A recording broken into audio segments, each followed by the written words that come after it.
Being a small business within the city of Flint, it's definitely been a positive experience. It's been some trying times, don't get me wrong, but that just kind of shows the resilience, I feel, of one, a Flint resident, and then two, the community, because we opened in the middle of like COVID, and as soon as people were able to come outside, they came to BAU-HŌUSE. BAU-HŌUSE is an art and streetwear gallery. I tell people all the time, fashion is just art in motion.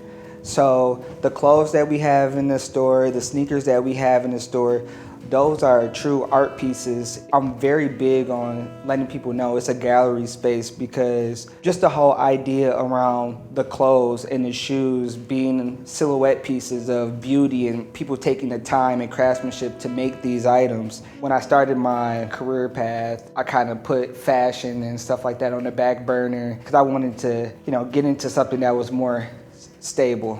But currently, I like to tell people I'm a careerpreneur because I'm a business analyst for General Motors. So I work down in Detroit and retail is my passion. I had a buddy whose name is Antonio Forte. He's also the co-founder of BAU-HŌUSE. When we were younger, we had always talked about starting our own retail business. The premise was, let's put everything that we loved in one spot that we felt that the city didn't have. That's when we came with art because I'm really big on art. I'm really big on streetwear culture and just fashion in general. And my partner was really big into sneakers and we wanted to do it in our hometown. So it just kind of made sense. As it kind of relates to the name, one of my favorite art movements was BAU-HŌSE. I loved it because it was the first time where multiple artists from different disciplines were able to study under one roof. And it had a huge impact on fashion, architecture, and one of my favorite phrases, less is more. That came out of BAU-HŌSE. So BAU-HŌSE is just a modern adoption, and that's kind of what I wanted to bring to the city. We could come in together under one roof and really make a difference in our city and do something positive. 100K came on the scene when it was a pitch competition for me to introduce BAU-HŌSE pretty much to the world. 100K was awesome. They made a binder for me. They helped me with different resources in order to get the pitch competition and stuff, the materials and everything I needed together. After the competition, what I love most about 100K, they didn't leave me on an island. It didn't leave me on an island at all. I got a lot of support from Vivian and Miss Cook and just a bunch of different people as it relates to sending me grant opportunities, helping me to figure out whether or not I needed any type of resources that they could offer me. And I love that because I thought for sure that I would never hear from 100K again, to be quite frank. 100K, that came this year.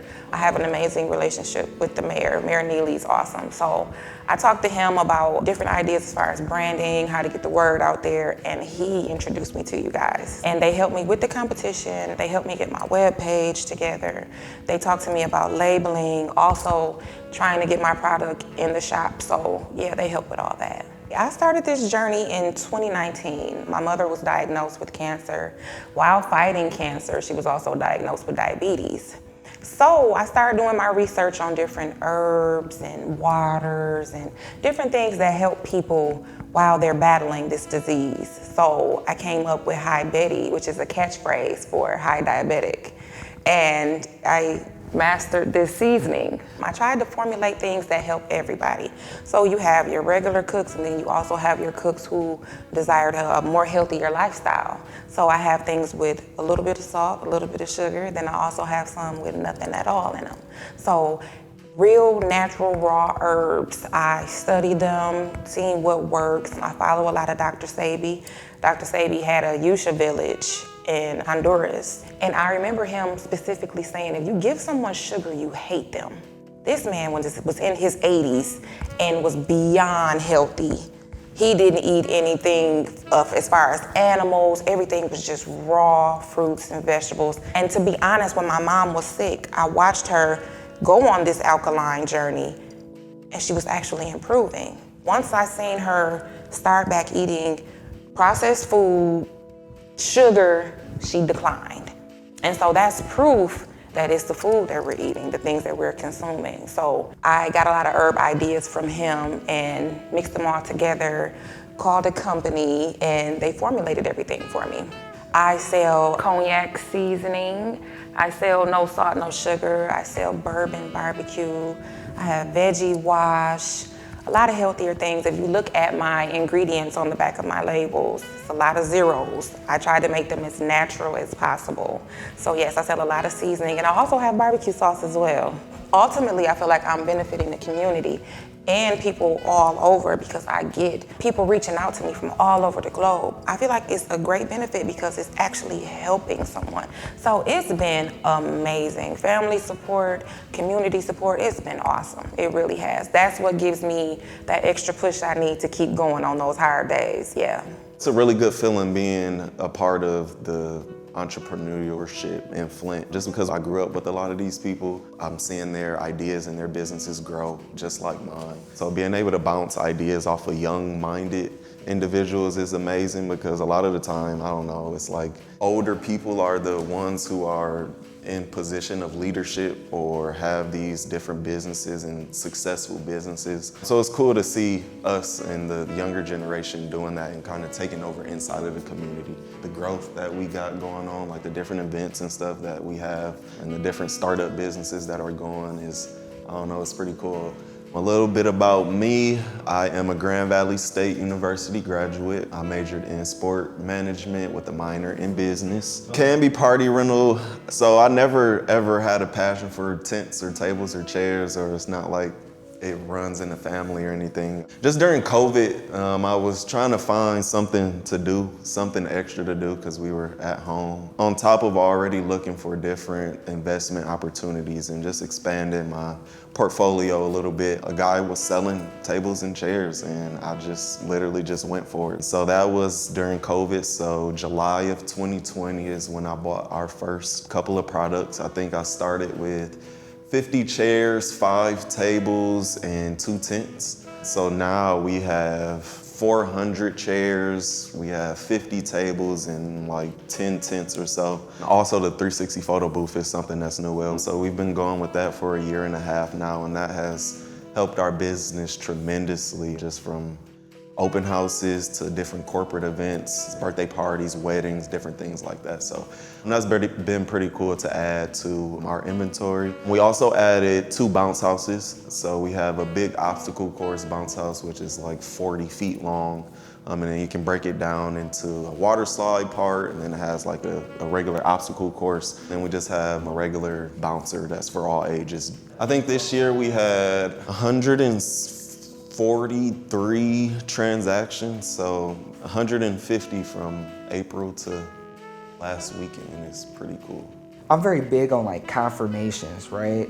So one, COVID happened and I was able to like work from home, so it was kind of like, But then 2, the second confirmation was the fact that the building itself. So I was looking like all over the place for a space.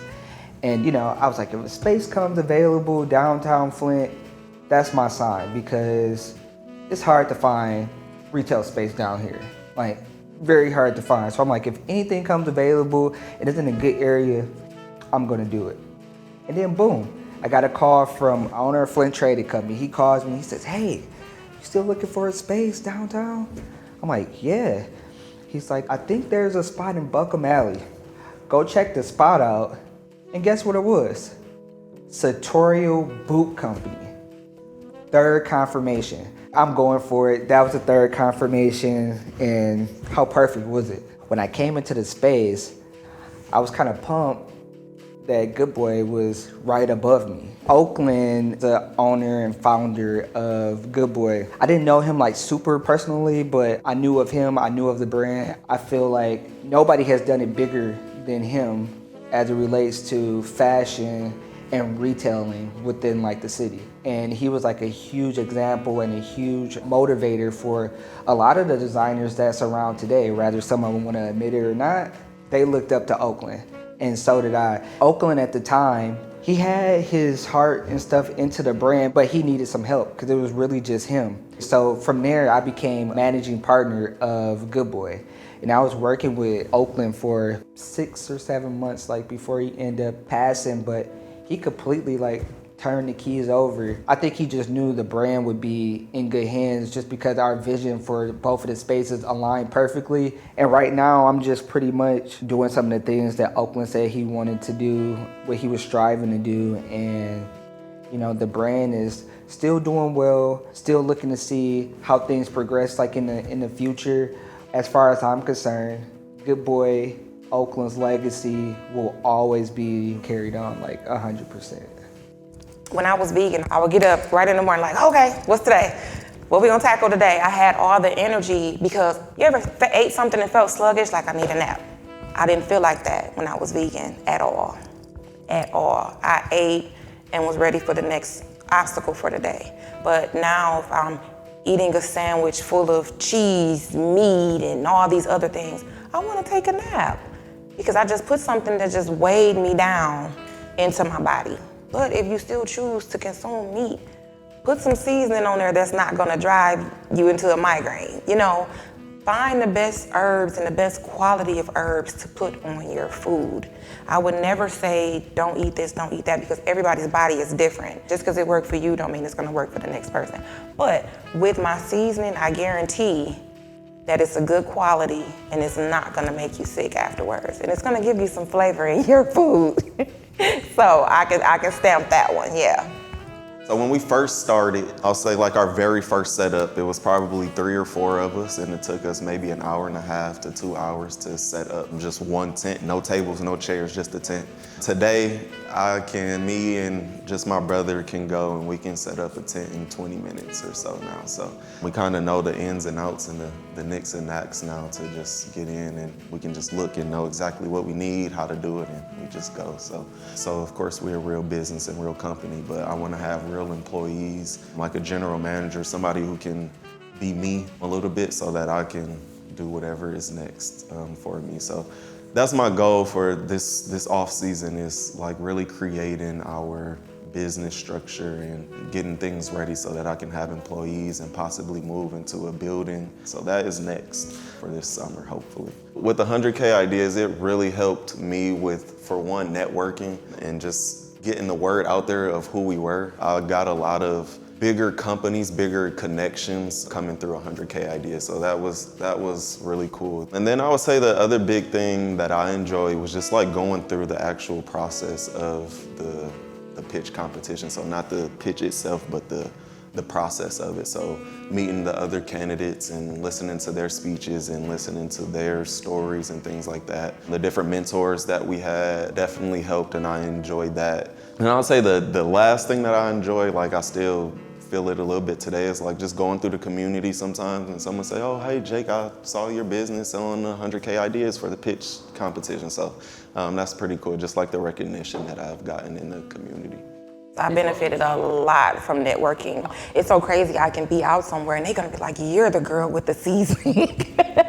And that's because of the exposure and the networking I've done with 100K. I have met some beautiful people with 100K. I feel like I got some new friends, especially Shiloh, Bree, and I just love those guys, you know what I'm saying? So this company is awesome for anyone who's an entrepreneur, who's local, who's trying to expand. Go through 100K, they're amazing. I didn't win the competition, and it kind of bummed me out because ironically, it was maybe a month or two before my store actually opened. So I was like, man, people do not understand this concept, and I'm having a hard time like getting it out of my head to be able to explain it. It was pretty much motivation for me, even that much more, to be able to make sure that BAU-HŌUSE be exactly what it is in my head and be able to present that to the world. In the competition, you know, I threw a lot of stuff out there. You know, I wanted to have art exhibits. I wanted to, you know, sell sneakers. I wanted to sell clothes and bring designers in and have workshops. And people were like, wait, what are you, you can't do all this stuff. It's no way that you can do all this stuff. But I'm here to say, you can, and we have. And it's been very much so successful as far as the giving back piece is concerned. That's always been at the top of me and my business partner, Antonio Forte's mindset when it came to BAU-HŌUSE. So before BAU-HŌUSE opened, we allowed Flint designers to come in and do pop-up shops completely free. We didn't charge them a vendor fee. We didn't take any money from their sales or anything like that. We wanted to be able to give back to Flint residents and show that we want to be a pillar within the community, and that's still the case today. We still offer free pop-ups for anybody who is interested in fashion and design, that's trying to get a brand, started from the ground up.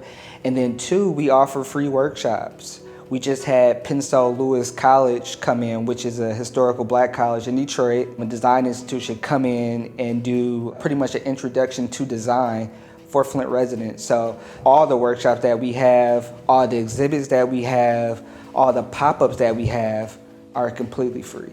That's our way to give back to the Flint community and say thank you. Well, for one, I'm born and raised here in Flint, so being in the community is not a hard thing for me to do just because my family is here. We know a lot of different families and things like that. And then coaching helps me a lot, knowing people. That's another way that I want to stay involved in the community, is getting in different schools and creating some type of summer program, after school program, to where they can work, of course get paid, and then maybe some type of credit or something that they can have that can benefit them for the next level. So I'll say for me, the difference between me, I'm here in the community. I don't know, that's one of the biggest things, is being available. So I think that's the biggest thing, just being from here and loving Flint itself kind of helps me cater to our people a little bit better. I would say the difference in our business, just having different products, definitely the 360 photo booth and the bounce house definitely help and set us apart, because if it's a kid's birthday party and you need tent table chairs, bounce house, and you just want the photo booth, right? Most of the time, before us, you would have to call 3 different businesses. So now you just one call and we got different packages and stuff like that, so it makes it a lot easier. What differentiates me from other seasonings is my quality and the herbs and my passion. On top of that, it sets me aside, because all the different herbs and seasonings you have in the grocery store, no one is targeting specifically diabetics. And like I said, millions of people are fighting with diabetes, but they still have to eat, they still want flavor in their food, and nobody is targeting them specifically. They just gotta kind of settle for what they can get. I didn't want them to feel like that. I want them to be confident enough when you go in the grocery store, you see this seasoning is specifically for you. My seasoning does not send you into a diabetic shock. It does not send your blood pressure out of whack. It's actually healthy. And who don't want seasoning on their food? Everybody wants a little bit of flavor. So it works out great, because it's also helping you get your health together, and it's also a good product. I had to throw that in there because it is a global problem. Last I checked, 8 million people with diabetes. We're not upset enough about that, because what that does is onset other health problems. You know what I mean? And something as simple as changing your diet, or the salt and the herbs that you put in your food, can change your life. I think it's best to research things yourself, because if somebody tells you, oh, do this and this is gonna work, that's not enough, especially when it comes to your health. Go research it yourself and make sense of the whole thing. So do your research, take advantage of books, the library. There's so many beautiful people over at that farmer's market that grow their own herbs and vegetables. They can give you expertise on what to take and what not to take. Take advantage of it. That's easy access to them people. All you gotta do is walk in there and say hi. That's all you gotta do. And they will help you. That's why I say the people that you have in your life. You gotta have people in your life who are there to benefit your growth. Hopefully soon I can bring a new product, which is the diabetic energy shot. You have so many energy shots that are full of sugar, and people with diabetes, they can't take that.